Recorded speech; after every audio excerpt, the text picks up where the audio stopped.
जब मिले थे हम पहली बार, तुम करीब आए थे मेरे। तुम्हें मैं अच्छी लगने लगी थी और मैं भी तुम्हें पसंद करने लगी थी। तब तुम्हें मेरे साथ वक्त बिताना अच्छा लगता था और मुझे भी तुमसे किया हर वादा सच्चा लगता था। घंटों घंटों फ़ोन पर बातें किया करते थे तुम और मुझसे मिलने के बाद अक्सर लेट सोया करते थे तुम। हर बात पर तुम मेरे लिए केयर दिखाते थे। रूठ जाऊं मैं कभी तो तुम झट से मनाते थे।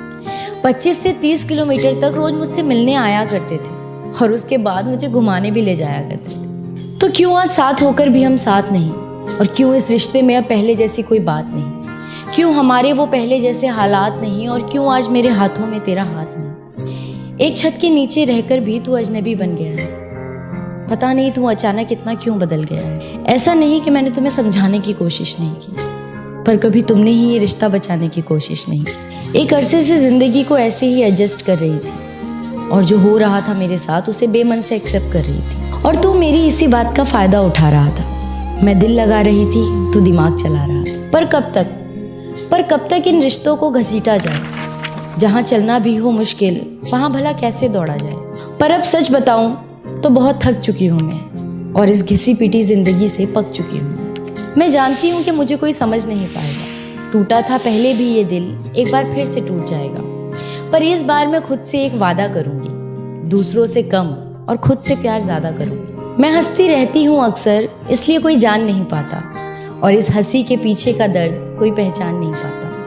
अब किसी को इतना पास नहीं लाऊंगी मैं, अब किसी को इतना पास नहीं लाऊंगी मैं, और किसी को इतना खास नहीं बनाऊंगी मैं। और जरूरी नहीं कि जबरदस्ती रिश्तों को निभाया जाए, झूठी मुस्कुराहटों से बेमतलब सबको हंसाया जाए।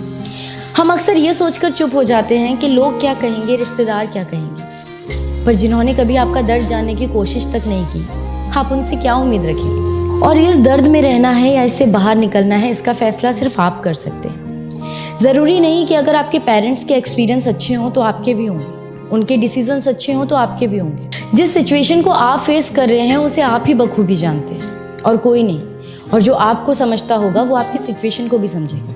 और शायद हमारा सफ़र यहीं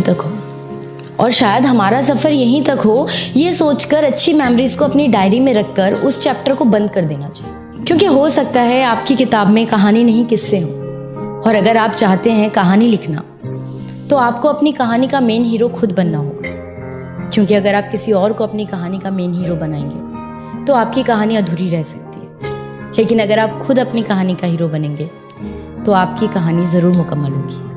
शुक्रिया।